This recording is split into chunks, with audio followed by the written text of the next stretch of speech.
the meeting.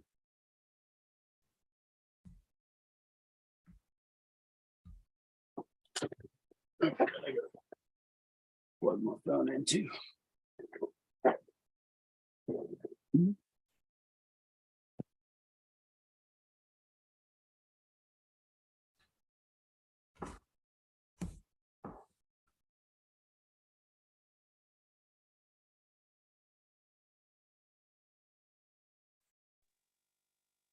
Okay.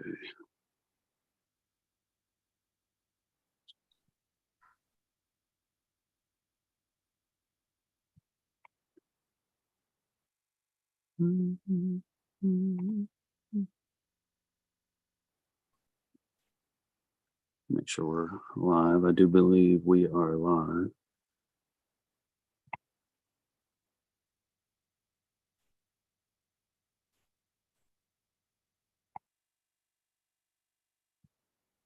We are live. Cool. Go ahead and say something, Marshall. Make sure I got you. Can you hear me? I can hear you for sure.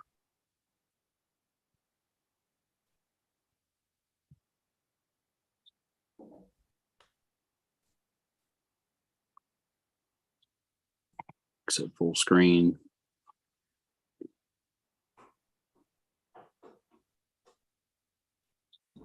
All right, I think we got a few people coming in. If you guys are just joining us, say hello in the chat so we know you're here. We'll get started here in a moment.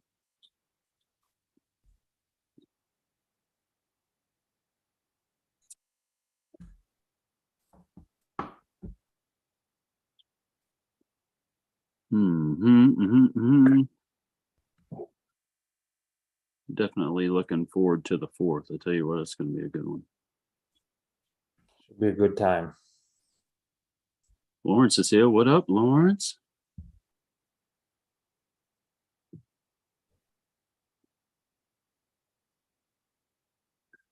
wish I could do this split screen so it's like straight. Right. But I'm not entirely sure how to do that. It's flipping back and forth between whoever's talking as of the moment. Sounds like a rainy day project. Whiteboard, share, blah, blah, blah. Background and effects. No idea. No idea. Rock'em Sock'em Metro. What's up? What's up? He said, what's up, brother? All right, so we're going to go ahead and get started. So welcome everyone to the East Ohio Arm Wrestling Podcast. I am your host, Billy Collins. Welcome to tonight's show. On today's episode 8, Mr. Marshall Thompson. Welcome, Marshall. Hi. How are you? How's everything going there? Good.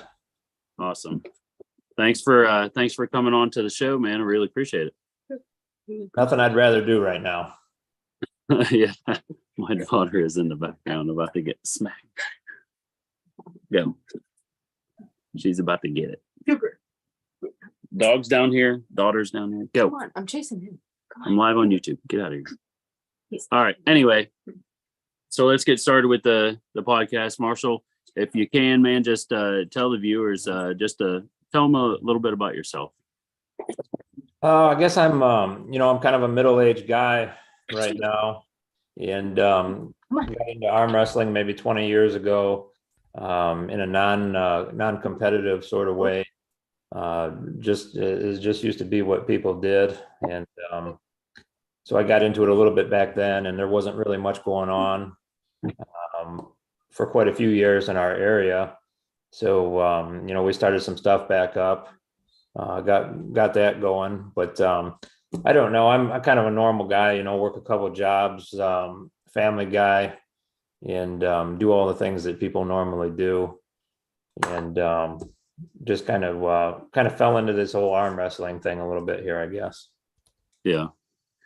Now you got a wife, Stephanie, right? And you got any kids? Yep. Wife and 3 kids. So more animals than you could shake a stick at, two Nice. cat pigs, a bunch of sheep, and you name it, we got it. Awesome. I got 3 of my own also. I'm sharing the stream to Facebook. I forgot to do that. That's okay. We're good. I got it on there now. And we'll share it to my group. I'll share it to yours also.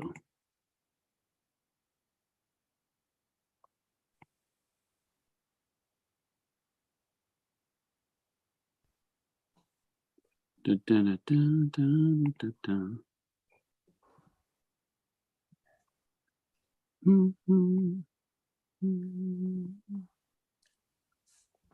All right, I saved it. Tagged you in it, saved it also. Cool. I think we're good to go, obviously. So it sounds like you started just like everybody else, probably cafeteria arm wrestling, right? Yeah. Everybody did it. Sometime the lunch lady didn't really like it, but we all did it. And I don't know, it just back then we didn't really know much about it. It wasn't nearly as technical. It was just kids fooling around, guys fooling around, and it's a whole nother animal now. I think the sport's really kind of coming into its own with social media and everything else that's out there now. I think a lot of the times now there's just a big difference. There's 2 different types of arm wrestling, right? There's our competitive arm wrestling, then there's cafeteria arm wrestling. Yeah. And most people don't know how to differentiate the 2. Yeah. Well, yeah. And if you went back maybe 30 years, maybe it was all cafeteria, or maybe 40 years. I don't know. Maybe it was all more like cafeteria arm wrestling then. But like everything, as it evolves, it gets more technical, and you have to know everything all of a sudden to be competitive. Exactly. Yeah. I hear so many people say, "Oh, they're using their whole body, using their whole body." That's not arm wrestling. Arm wrestling is arm wrestling. Yeah. And I'm just like, oh, geez, it may, if you want to break your arm. Right. Armchair quarterbacks. Oh, yeah, exactly. So as far as competitive arm wrestling, like, how did you get into the competitive side of it? Like, is it something that you just wanted to do, or like just explain how you got into the film? Yeah, so it was always kind of fun back when I was younger. And the story kind of goes like this. It's not really a super interesting story. I wish it was more interesting. But during COVID, they had kind of everything shut down, and everything was kind of a drag, and I was sitting at Jed's, I don't know, having a burger or something, talking with the owner. And it kind of crossed my mind. I'd been thinking about it, and I'd been kind of looking around to see if there were any tournaments or anything like that. And I said, we should get an arm wrestling tournament going in here. So we've had quite a few in there since that. But a lot of the reasoning there was, as I looked around, I didn't see much. I didn't see much in Ohio, and I didn't see much even beyond Ohio. So it was kind of like almost a secret if there was anything going on. It was hard to find. So we just kind of acted on a whim, really. It wasn't much more than that. I thought, well, this sounds fun. Let's do it. So we did it. And I don't know what we've had, 3, 4, or 5 tournaments up there since. I had to go all the way to Cincinnati to find Randall with Stump Crew, to get him to come up and throw some tournaments, kind of get the ball rolling. Yeah. And we'd had several of them up there, and they were pretty good. They were entertaining. They were fun. In Northwest Ohio, it looks a lot different now than it did a few years ago as far as arm wrestling goes. Yeah, exactly. I think arm wrestling in general looks totally different in your area and in my area. Yeah. Before COVID and before I even got into it, I can't think of any arm wrestling that was going on in my area at all. Yeah. And I'll hear stories of the guys in the old days when they would have tournaments, And it just kind of boggles my mind because it's so easy now to get the word out on social media when you're doing something. And you think, well, what in the world did they used to do 20, 30 years ago before Facebook was a thing or any of this stuff? They'd have to send mailers and just kind of wonder who was going to show up, I guess. Yeah. Yeah. Steve Pettis went over all that in the last podcast, how they went about doing everything back in the day before the internet. And that's exactly what it was. It was just a bunch of flyers being passed out on a mailing list. And you just hope that enough eyeballs got onto those papers. Yeah. And they must have, because, a while back, I mean, we had I guess it was a Harley poll or something like that in 2001 to the west of us here. And it was a pretty big event. So however they did it, people did find out about it. Yeah, for sure. So you kind of went over how you got into arm wrestling. How did you get into the whole tournament directing? Like what made you want to start doing that? Well, it was a little bit of a void. I think it's kind of the same reason as getting into the arm wrestling, was just kind of sensing that there wasn't much going on and there was kind of an opportunity there. One, somebody's going to have to do it for anything to happen. But it didn't really make a whole lot of sense to be dragging people in from out of town, hundreds of miles, to put on a tournament. So I think it's just kind of, it's kind of logical. It needs to be done, or if you want it to be done, somebody has to do it. Yeah.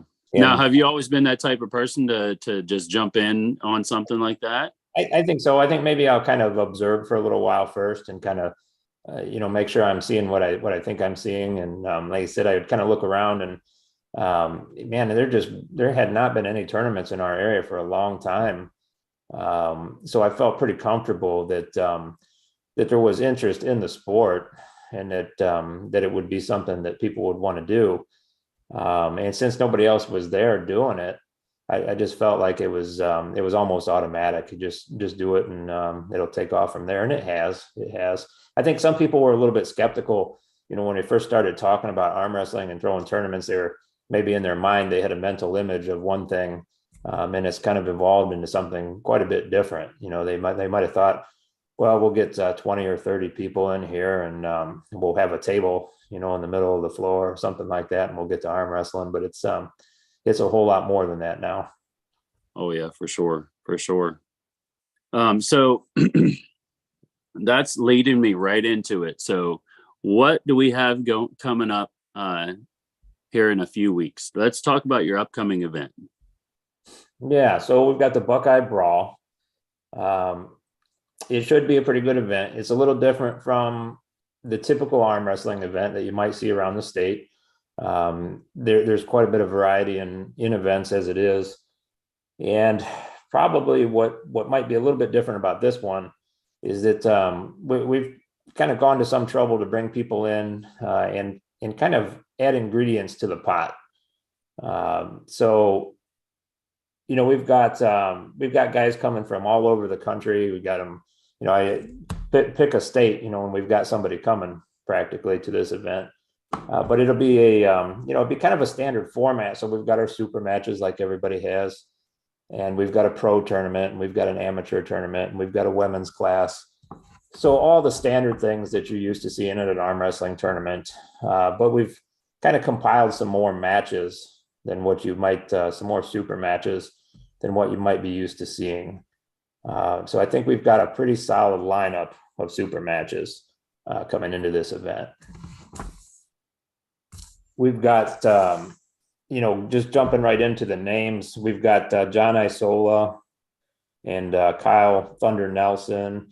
We've got Darren Bills, Jason Robinette. We've got Stephen Green, Chris Jellings, DJ Fenton, BJ Fulkakis, Dave Shea, Roger Cunningham, Brandon Elsesser, and Craig Sublier. So we've got a pretty full card of super matches.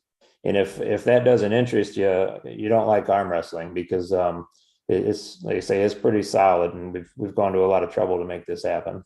Yeah. That amateur tournament that you got going on, is that a triple elimination, that one?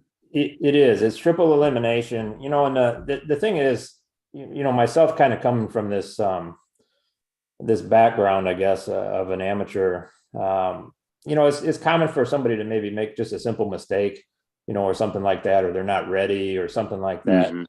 I think that the triple elimination gives them just a little bit more of a shot, and it gives them a chance. So if they do make just a simple mistake, they get a little bit more table time, and they're not just out and waiting for the next tournament 6 months down the road or something like that.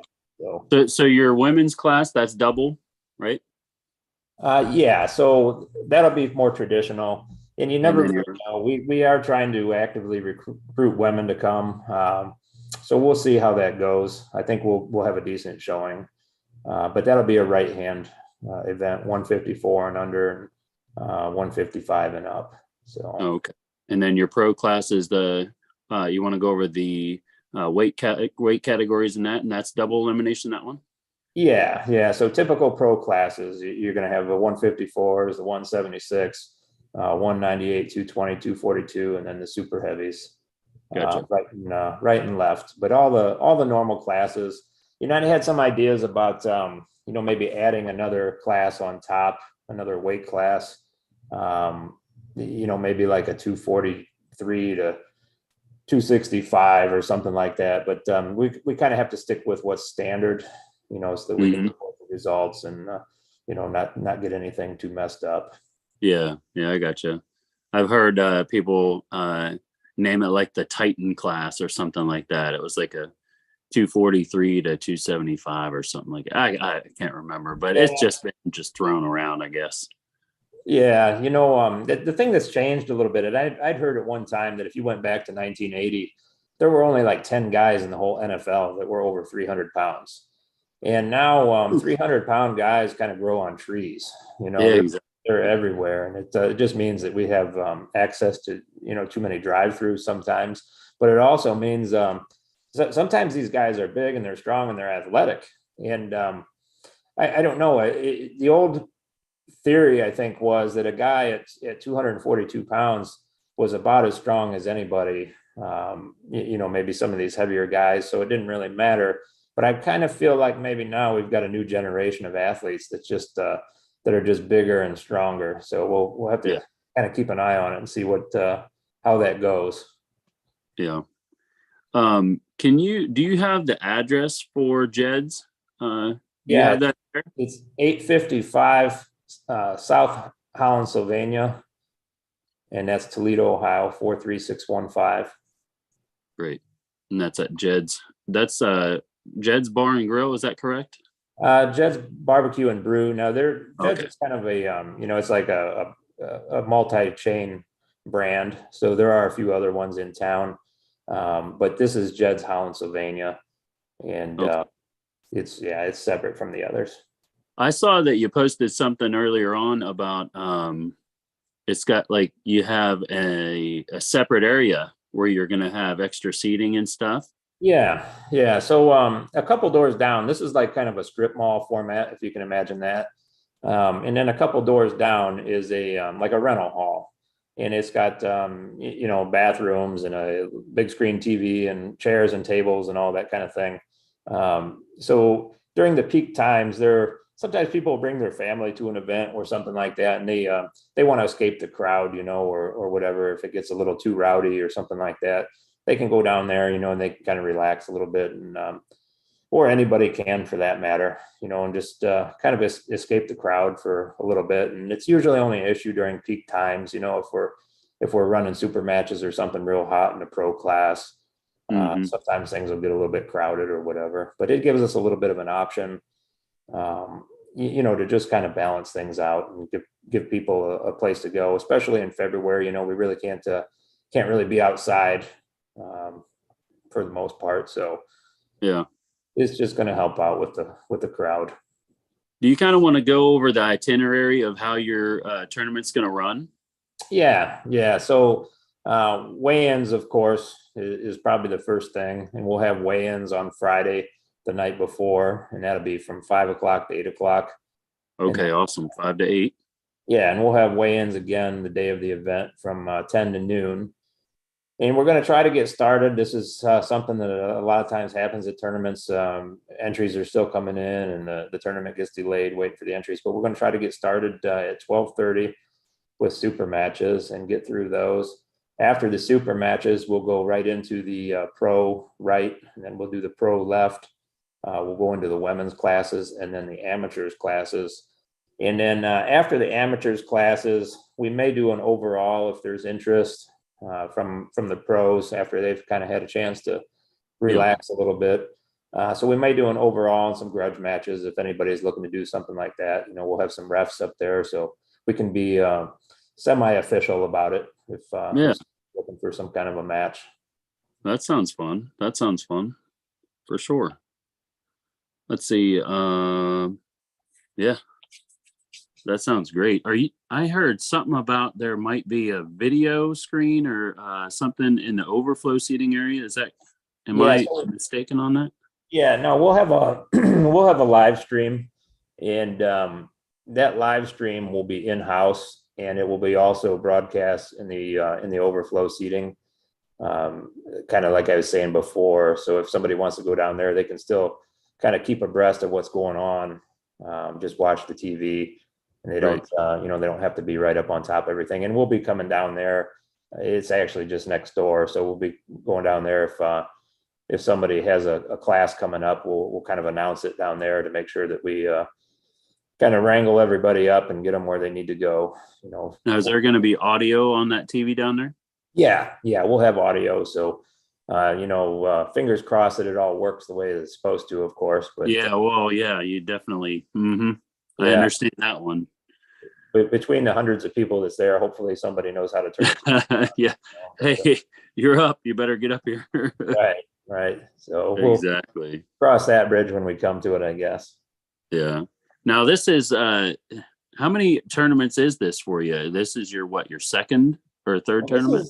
This is our first major solo tournament up here. Now, before we were working with Randall and Stump Crew out of Cincinnati, and I think we'd had maybe four with them, and then some smaller tournaments that we did up here. So I've lost track, to be honest with you, but we've had several tournaments up here, and they've all been pretty decent.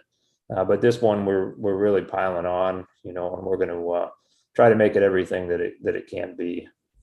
Yeah. It seems like it's going to be a great event for sure. So let's kind of change subject just slightly. Do you have any specific aspirations and or goals for yourself and as far as your arm wrestling on the table? Yeah, like just say for like 2023, just you got anything that you want to have happen for yourself personally on the table? Yeah, so when you're messing around with these tournaments and putting it all together, some of that kind of takes a back seat. But I do have a few goals, I guess. My first goal, I'd say, is just continuous improvement. It's just to steadily get better, and not necessarily try to jump the gun and do too much too fast, but just steadily improve. And for me, my weight is a kind of a question mark because I'm right now about 250 pounds, and that puts me, basically as being the smallest super heavyweight that ever lived. Yeah. And that's a tough way to go. So it's, I'm not terribly competitive when I get into a pro super heavyweight class. So I think what I'd like to do, is be in that 242 class. Mm-hmm. And I can do it, but I have to kind of rearrange my body a little bit. And that's going to kind of take some time, and we'll get that, kind of get that handled. But so I guess my goals are be a little bit lighter, be a little bit stronger, be a little bit better, and not do any of it in too big of a hurry. But I saw that you're hitting the gym there. You want to kind of go over any of that? Yeah. So what I've kind of done is gone back to the gym and started kind of a training regimen, and then I'm doing more of your standard gym exercises to kind of test things out and see how my body responds to training and all that. And that's all going well. Everything's working out pretty good. I don't do a whole lot of arm wrestling specific training at this point. I might do some hammer curls or something like that, but I'm not doing, I don't have any of the fancy equipment, the gizmos and some of the things that people have. And I'll get into that, a little bit more as I go.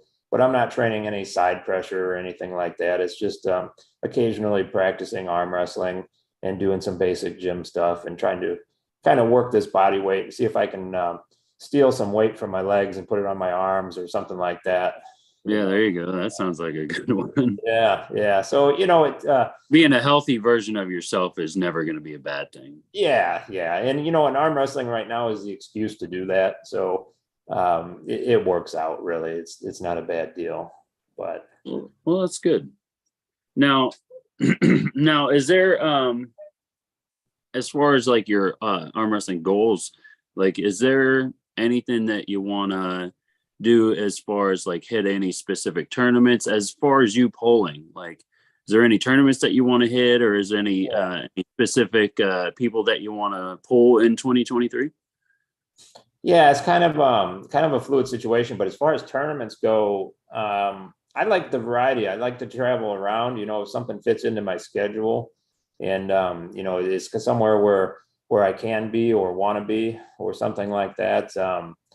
I do want to get out to a few more of these. So, if I'm looking at the schedule right in Ohio, it looks like there's maybe a dozen or more tournaments that are accessible to people in Ohio, in a day's drive. So I definitely want to hit some of them up, maybe get to half of them or something like that, that's realistic.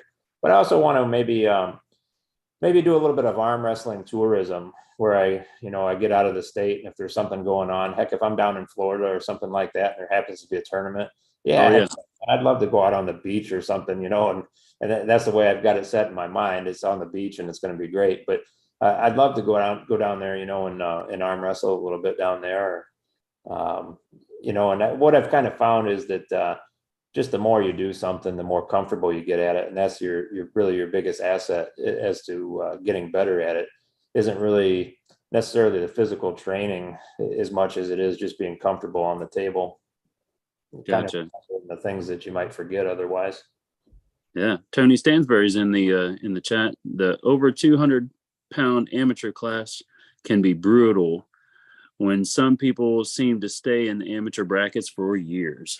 Yeah, that's a good point too. And we're going to be taking a good look at that at the Brawl. I'm going to be helping with the sign-ins, and if I think that somebody really needs to be over on the pro side, we're going to kind of direct them that way, because I know there is a tendency for these guys sometimes to hang out a little bit longer in the amateur side than what they really need to. And I think we can kind of help them to realize where they might need to go. So I think it's a lot of confidence. They're not confident in themselves. Yeah. So it could be like an internal thing within themselves, not believing in themselves enough. Well, sure. And there's a huge variance in what an amateur is, depending on what tournament or where you go. There's some places where you go to an amateur tournament and they'll be beating the pros. And that if that was your only experience, you might look at it a little different, just kind of depending on what tournaments you've been at, or been to. So, but for our tournament, we want to kind of keep the amateurs amateur. We'll have people coming in who have never arm wrestled before, in a tournament. And we want to be mindful of that and say, okay, now if this guy's never arm wrestled before in a tournament, we don't really want him up against this guy over here who arm wrestles with pros at practice every single week, and is a pretty competent arm wrestler, because we know he is. So we definitely want to have a line of separation. It's never perfect. If you had a tournament that had 500 people show up, you could really move the classes around, and maybe make a third class or something like that and really hone that in. But it's difficult to do because you don't know how many competitors you're going to have in a given class. So we'll get it as close as we can. It won't be perfect, but we'll get it pretty close. Yeah, I think that's a good way of putting it. So let's go on to aspirations and goals for yourself as far as directing tournaments. Can you kind of give us any lead into something that you got in the works, or something that you want to make happen for 23 or 24? Yeah, so obviously we've got the Buckeye Brawl, and that's an annual event, and I'll be messing around with that as long as I guess as long as I want to, and people will want to come. But in addition to that, we've got a state championship that we're working on. I really want to see a proper Ohio State championship with high levels of attendance and a show that's really well rounded. So we're going to be working on that, and I'd like to kind of see. I'd like to see all the Ohio tournaments really get legs under them. All the different promoters and all the different tournaments, and it almost look like kind of like a circuit like they have in Florida, Hmm. where if you have a dozen tournaments, just kind of say loosely one every month or something like that. Once they're in place and we have known promoters and they start looking semi-solid, just kind of help to make those tournaments everything that they can be, um, so that we have a good circuit throughout the year, and Yeah. that will lead up to a state championship. And then after a state championship, and it's going to take a little bit of time, but I think I'd like to see Ohio host some type of a national championship. I feel like geographically we're in a good place to do it. We're not exactly in the center of the country, but I feel like we could have a national championship in the state of Ohio. So as long as things look like they're going in that direction, I'd be Hmm. I'd be all about helping to put that together. That would be something for sure. I can talk to Leonard and maybe see if in the future that they would want to have one of their IFA championships Yeah, in, yeah. in somewhere in Ohio, and I'm sure that all of Ohio arm wrestling would love to get in on that. Sure, sure. In Ohio, to me, it looks like it's one of the more structured states, or it's at least getting its act together with respect to arm wrestling. So, there are a lot of states that are way ahead of other states, but Ohio's looking pretty good. So, Hmm. if we continue down the path that we're going on now, I would think, just throwing out a kind of an arbitrary number, a year or two, we should probably be hosting a national championship. I'll tell you, that's a good possibility. I don't see why it wouldn't be. Yeah, yeah, and we're kind of doing a little bit of experimenting here too, even with our I guess we'll call it a local tournament with the Buckeye Brawl, just to kind of test the waters to see what we can do, what will balance out, what are we capable of, what can we give back to the pullers if we run a tournament properly, and that's going to kind of tell us what we can do in the future, and it'll give us a little bit of a framework too to work off of, and I I think meant, it'll carry over. yeah, I meant to ask you earlier. What do you have for awards? Are you doing awards for your classes at the Yeah, Buckeye Brawl? yeah. So that's a good question. It's a little bit different than your typical tournament. Okay, so we do have awards, and we've got Bob's plaques, so he'll be putting those together, Great. and they're first place awards. So I'm a little bit of a hard nosed person when it comes to like ninth place trophies and things like this. So Hmm. we're going for first place awards, and that's it as far as awards go, with the exception of our super matches, of course, and also our best in show. Now, our best in show is $1,000 giveaway to the pro puller who pulls the tournament and just basically impresses us. We'll be taking a vote on it and deciding. We'll be taking notes throughout the event, and you're always going to have standouts. And this is an award for standout pullers who are obviously, maybe they do something terrific, and they could be anybody. They could be a guy who's, maybe he's not normally that good, but he has a great Hmm. that day. Maybe a low level pro guy in our area beats some high level pros that came in from other areas, or maybe Yeah. a guy from another area comes in and he just dominates the whole tournament.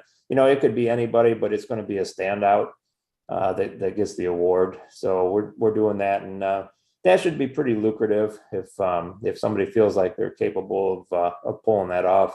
That should really be a pretty good incentive for them to do it. Oh, that sounds great. That sounds real good.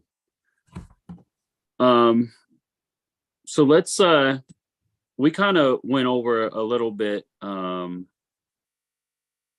about your arm wrestling training. Now, are you doing specific like work with a trainer or anything like that for your arm wrestling?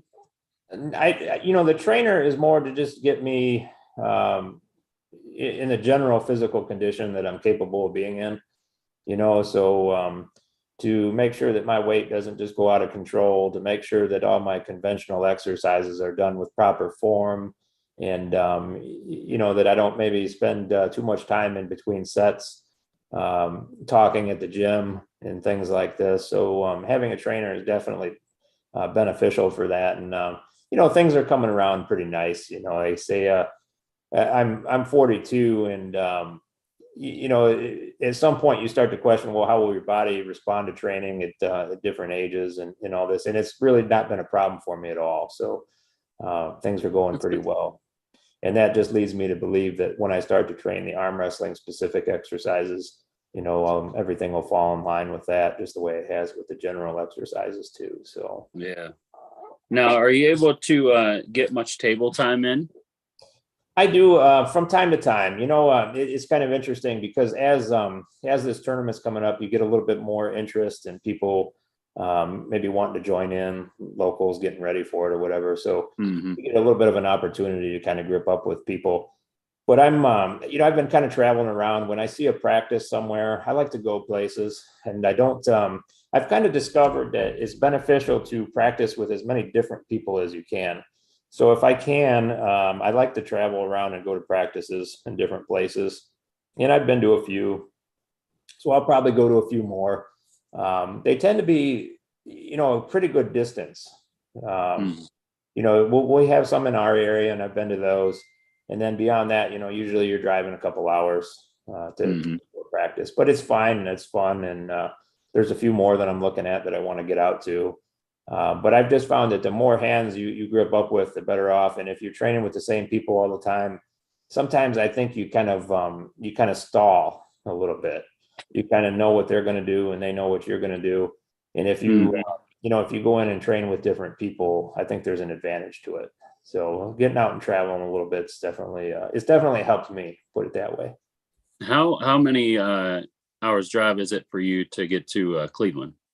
2 hours to Cleveland. Yeah, that's not too bad. That would be a good place to hit up a few times, with Kevin and all them. For sure. I do want to get out there. So yeah, that's an easy drive for me, right down the turnpike. So yeah. I mean, you're probably 3 hours from us. That's a little bit far for a practice, but yeah. And depending on what time of year it is, it changes it too, because some of these practices, they're up in Michigan and they're kind of out in the sticks or something like that. And if the practice doesn't start until 7:00, you get out of there at 9:00 or something like that. You're doing a lot of driving through deer country in the dark, and yeah, exactly. Yeah, it's just a little bit easier to be on the beaten path when the days are short. But yeah. Now, do you have anybody specific that you want to give a shout out to? Any of your training partners that you want to throw their name out there that they've been helping you along? My training partner right now is Sammy Beasley. She's my trainer, and with my general conditioning, I guess she's done about as much as anybody's done for me. So training partners, man, they're all on equal footing, and I'd be here all day for to say everybody that I've gripped up with, but I appreciate them all. Even the ones that I haven't had a chance to grip up with yet, but we're still kind of working on that, I guess. Yeah. I wanted to go back to the February 4th event. Let me bring up what you posted earlier on that. Let's see here. So your assistant director, Adam Sobolewski. Yeah. So how did you get involved with Adam? Well, after a couple of tournaments, Adam and I got to talking about some things that we could maybe do a little different. And we both, I think, since we're both local, and interested. It just kind of made sense to, pool our efforts a little bit and try to make things what we want them to be. And so this is our attempt at that, and it seems to be going fairly well. But yeah, Adam was just another guy who was interested in arm wrestling and interested in putting on a good tournament. Gotcha. Now you got Tim Lewis that's running your pro brackets. Yeah. So Tim's going to be up. He's obviously familiar with the program for the brackets, and he's a familiar face around tournaments, to say the least. So he'll be up helping out, and he has been for the last several tournaments as well. Yeah. Tim's a great person to have on your side when it comes to tournaments. He's got a lot of experience. Yeah. Also, you got Todd Allen Jackson. He's running your amateur brackets. Yeah, Todd's going to come up and kind of just jump in and do a little bit of announcing and maybe run some brackets. So it should be a good time. He's obviously got some experience on the subject. And we'll be happy to have him. So your wife Stephanie and Tim's going to be taking care of the sign-ins and the weigh-ins. Yeah, and I got to tell you, man, that's probably the toughest job out of this whole thing. Is when everybody shows up 5 minutes before the entry closing time. That's organized chaos, and that's definitely the toughest part of this whole thing, and the part that it makes it difficult to keep everything on schedule. So I would suggest having everything like a nice formed line. Everybody just write down the chute, Yeah, like at the license bureau when you're getting your exactly. Yeah, we'll have the number dispenser. Exactly. So let's see your referees. You got Mr. Dan Bennett. Yeah. Mr. Eric Crespo. I had the privilege of reffing with Mr. Eric Crespo at the last event, the Ale House event, the Filthy Animals event. That was a good time. Also, myself will be reffing up at the February 4th Buckeye Brawl, and Mrs. Christina Stoll-Casto will also be joining us. Yeah, I'm excited to have like a full crew of competent refs. Yeah, I think that's something that really makes an event, and it's not an area that you want to skimp on. So I think that'll add a lot to the event, really. Instead of somebody getting a bad call from Billy Bob's brother-in-law or something like that, we've got officials, and that's going to help out a lot. Yeah, it definitely helps. You definitely want to have some good referees that are able to make the correct calls. Yeah, and we're going to have a little bit of a refs meeting also, because we've got refs coming from every which way, where everybody will kind of get a chance to get on the same page and make sure we're all playing by the same rule book and being consistent and all those type of things. So yep. Your editor-in-chief, Mr. Mac Thompson. Yeah, that's my kid, and he didn't really ask for that title or that role, but he's just it's been dropped in his lap. So that's his department now. Now, can you explain that? What does the editor-in-chief do? Yeah, so the editor-in-chief, every time I make a mistake or one of us makes a mistake and we misspell something that we should damn well know how to spell, the editor is supposed to catch that and make us feel less silly about it before it gets out to the world. Yeah, there you go. He's caught a few blunders along the way. Yeah, I appreciate the editors when it comes to my flyers. A lot of the times I can put something together and then all of a sudden I'm like, oh, it's so easy to do. It is. Tadello is how I spelled Toledo on one.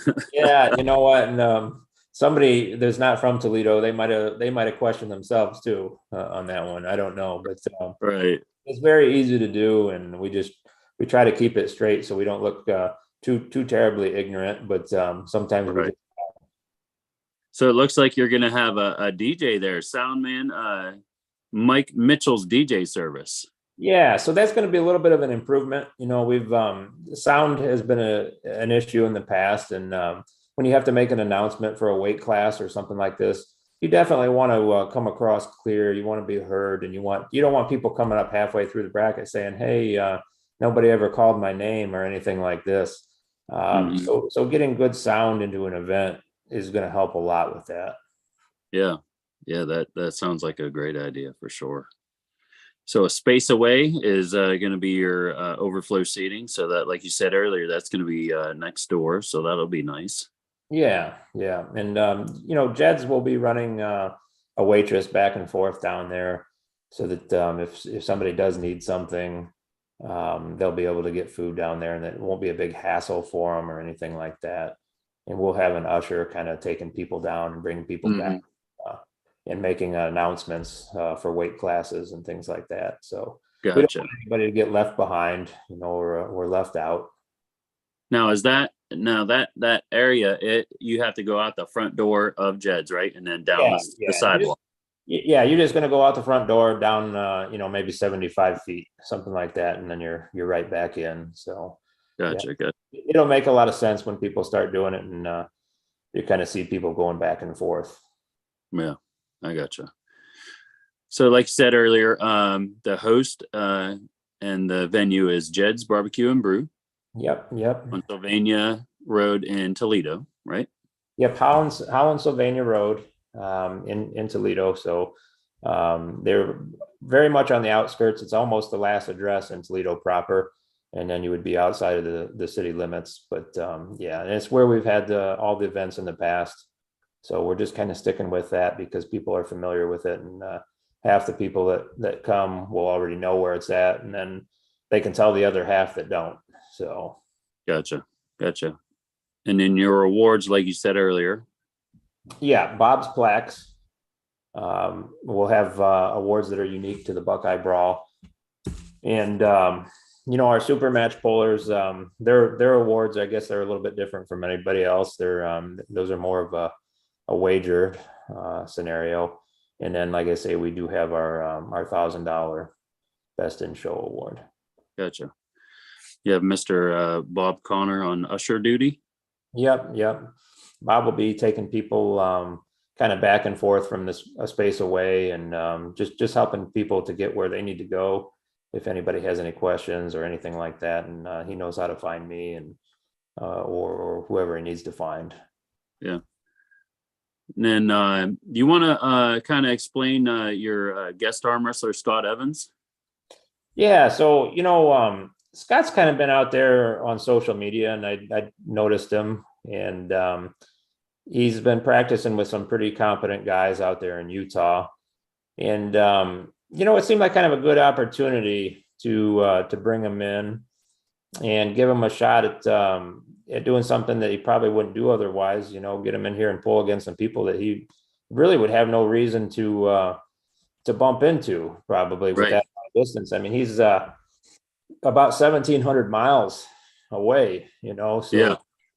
it's I really want to kind of explore this model of mixing pullers up from different parts of the country, because I think it really adds something. It keeps things from getting stale.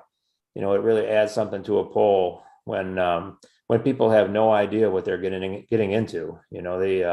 They're separated by 1,000 miles, and maybe they've never arm wrestled before. So there's a little bit of appeal in my mind to something like that. Let's kind of go over the super matches and get your thoughts on each one of the matches. Yeah. Jason Robinette and Darren Bells, what do you think about that match? Well, it seems like that's kind of a personal match. It seems like that's something that those two, maybe they've been kind of eyeballing each other for a little while. That's a tough one to predict because Jason's been consistently top of Ohio rankings, and he's beaten some guys who are pretty darn good. And when you look at the rankings, Darren's obviously up there. He's nationally ranked or whatever, and I can't really say that I would give the nod to one or the other in that match. It's that's going to be a pretty tough match. I feel like maybe there's a little bit of benefit in it for J-Rob if he can pull it off. That's going to cement him at a higher level.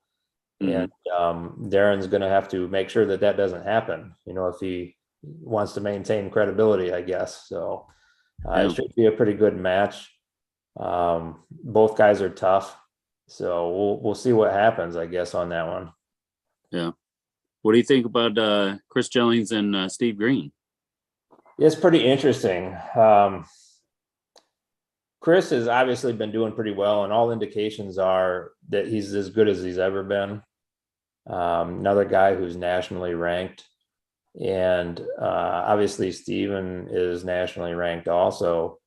So I don't know if they've ever had a chance to grip up before or not. I don't think that they have, but that's another match that it's going to be a tough match. It's not one that I could really say that I would say this guy is the favorite or this guy is going to have to work a little harder to catch up to the other guy.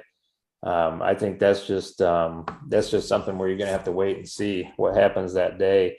Steven's kind of a little bit of a mystery right now. I mean, this is a guy who's definitely pulled some top level competitors, Matt Mask or Don Underwood and guys like that. So, he's definitely been on that level, and we'll just have to kind of see how that goes. Let's check out the chat real quick. I haven't been on it for a few minutes. The Drew 24 here, he's in the chat. He is my guy on the stream. He said many streams are rolling. I think we got a lot of live streams going on in the arm wrestling community right now, for sure. Kevin Palco, he's here in the chat. He said he'll be there supporting his boys Jason and DJ. Good. That's awesome. Hopefully Kevin does. I don't know. Is Kevin pulling in the event? Well, I think he should. If you're going to drive up 54s, yeah, jump right on 54s. Yeah, that's for what sure. It's there for. So jump in. Tracy Hare, Arm Wrestling's here. He said, "What's up, guys?" Hi, Tracy. Tracy asked, "What made you want to do triple elimination for amateurs?" I think you kind of went over that. You want to refresh that for Tracy? Yeah. So Tracy, basically, it just gives a little bit more table time to guys who are, kind of fresh into the sport. And if they make just kind of a silly mistake or something like that, we don't want them to drive home angry at themselves for 2 hours. We want to give them maybe a little bit more of a chance to kind of correct themselves and, just get a little bit more table time, have a little bit more fun. And I think it'll work out pretty well. Yeah. Kevin responded to him saying more experience in matches, Tracy. That's what I'm guessing. So he's definitely in agreement on that. Sometimes Tracy said, what's that? Sometimes a double elimination match can be kind of unforgiving if you're fresh into the sport. Maybe you just got a bad draw and you get the two toughest guys in the amateur class, and you just get smashed right out of the gate. So that'll give them maybe one more chance. And if they get a bad draw 3 times, then they're just unlucky. Yeah, right. Tracy said, "I'm grateful for it because I need as much ready goes as I can get." Yeah, it is. It's good for practice and all that. And of course, we'll have some after pulling at the event too, where people can get on the table and really maybe practice in a little bit more of a controlled environment and all this. Yeah. Christy Collins, my wife, she's in the chat. She says, "Sorry, I'm late to the video. I may have missed this, but is the event going to be broadcasted anywhere?" Yeah, so definitely in-house. So, if you go into a lot of sports bars, you'll notice that they have TVs on every wall. They've got more TVs than you can imagine.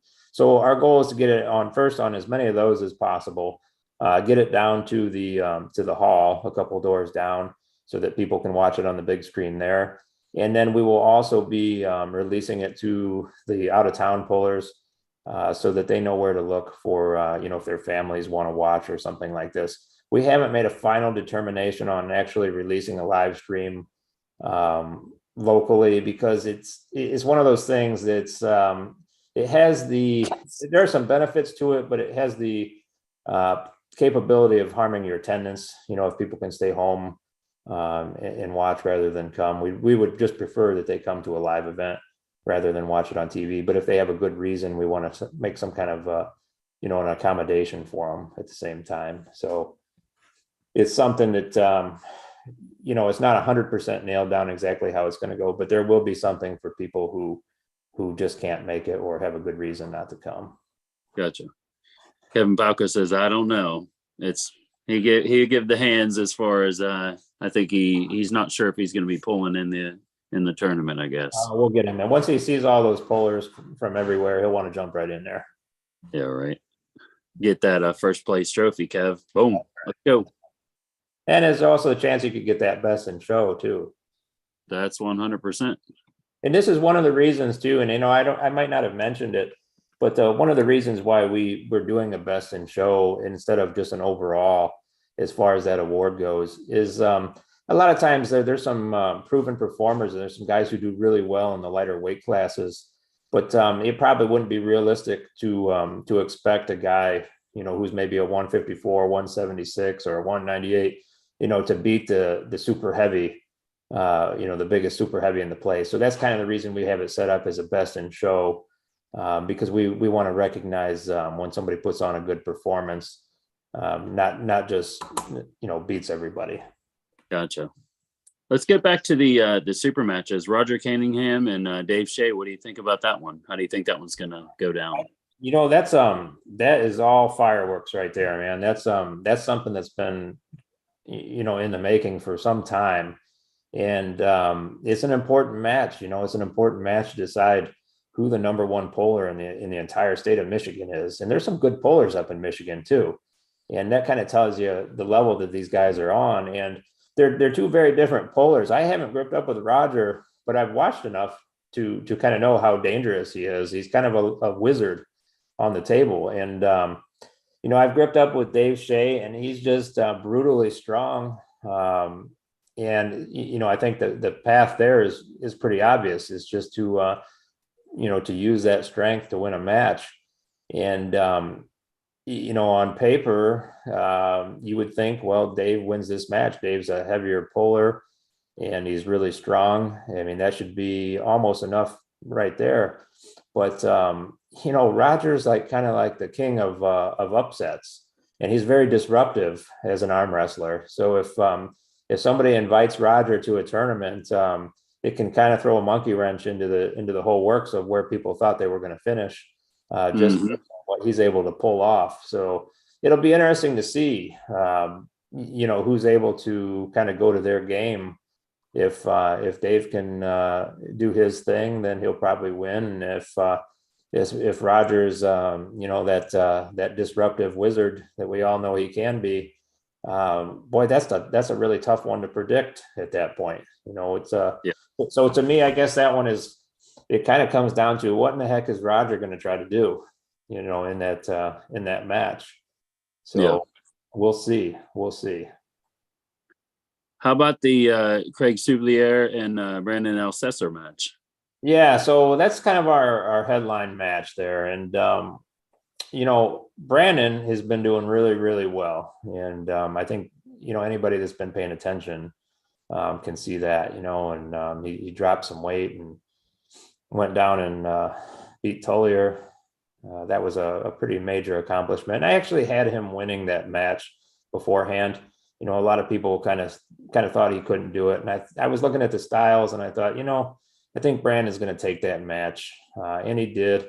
And now he's into this East versus West thing. And he's definitely the guy to beat. And he's so consistent that, I don't know how anybody would go in with, supreme confidence and say that they're going to beat Brandon any day of the week. But Craig didn't get the memo on all that stuff. Craig's training hard, and he's heard all the stories about Brandon and all this, but he's down there training his ass off, and I don't think I would take that very lightly. He's a pretty sizable guy, pretty strong, been in the sport a long time, and that's dangerous to anybody. So Brandon will have to be careful on that one for sure. Yeah.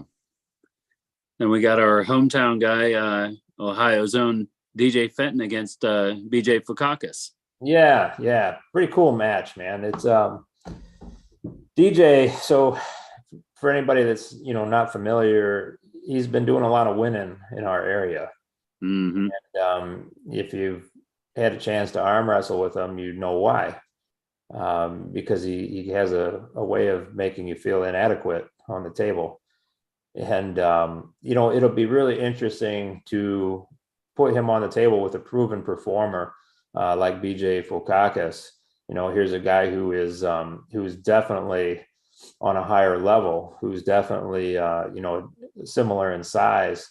And, he's got a ranking and a reputation. So these are guys with maybe kind of a different background, and a different resume, but it'll be very interesting to put them on the same table and kind of see how they go about things. Yeah. I'm looking forward to that one.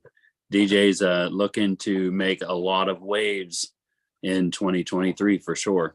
Yeah, and I think everybody kind of agrees that sooner or later, DJ is going to be in that top 20 North American super heavyweight mix. Exactly where and exactly how is, yet to be decided. But I think everybody kind of feels that he's top 20 material. And, yes, this will be a big chance to see, how he measures up, because we've watched BJ pull some notable pullers, and you can kind of reasonably infer, based on how DJ and BJ pull, who else might be, vulnerable to a guy like DJ. So it draws a lot of conclusions. This match does that people are going to be able to look at. Oh yeah, for sure. I really look forward to seeing DJ Fenn do great things for Ohio arm wrestling. Sure. He's young. He's going to be around for a while. BJ's a big guy, and believe me, he's not going to come all the way up from Mississippi to just throw a towel or anything like that either. Correct. Yeah. DJ's going to have his hands full in this match, but we'll see. We'll see what happens, I guess. Yeah. Well, brother, I appreciate your time, man. I really do. I think we went over everything as far as the Buckeye Brawl coming up. I'm really looking forward to that event. I think my training partner, Scott Agulia, and myself are going to be coming up.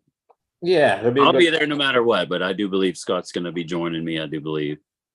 Yeah, it'll be a good time, man. Yeah, but yeah, I appreciate you coming on the podcast, man. I really appreciate your time, and hopefully everybody can make it out to the Buckeye Brawl in Toledo, February 4th. If you guys need any trucking, right? Yeah, to Marshall Thompson Trucking. Get that little in there. Yeah, go ahead and explain anything that you want as far as Marshall Thompson Trucking. You want to plug that at all? I'll tell you what, I'll make it short and sweet. We're just a small company, couple trucks, couple guys, and we sponsor some arm wrestling. So when people come up, if they have something specific about that they want to talk about, we'll definitely talk to them. But that's about it, I guess. What kind of trucking is it? Is it just like long haul trucking? What is it like? We're like kind of almost like a landscaping supply material. Only we're bulk. So people get things delivered to their house sometimes, like maybe they want topsoil or they want stone or something. Yeah.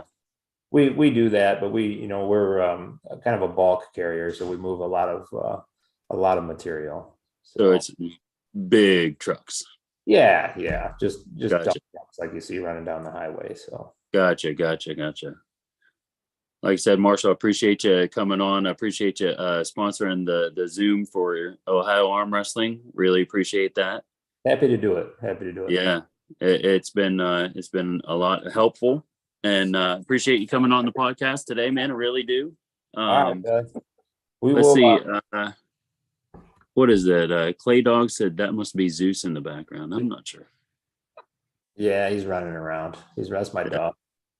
Oh, okay, gotcha. Yeah. Christy Collins says awesome sponsor. Thank you. We really appreciate everything that you're doing for arm wrestling in Ohio, for sure, Marshall. And everybody get up to the Buckeye Brawl February 4th in Toledo. So let's support that event, and let's make it a great event for Ohio arm wrestling. We'll see everybody up here, and you too, Billy. Yeah. It was great talking to you, Marshall. Appreciate everything, and everybody. Thank you for being here with us on podcast number 8 of the East Ohio Arm Wrestling Podcast. So everybody have a wonderful night. Marshall, you have a great night. All right, And we'll talk to you all later. God bless everybody. Adios. Have a great one.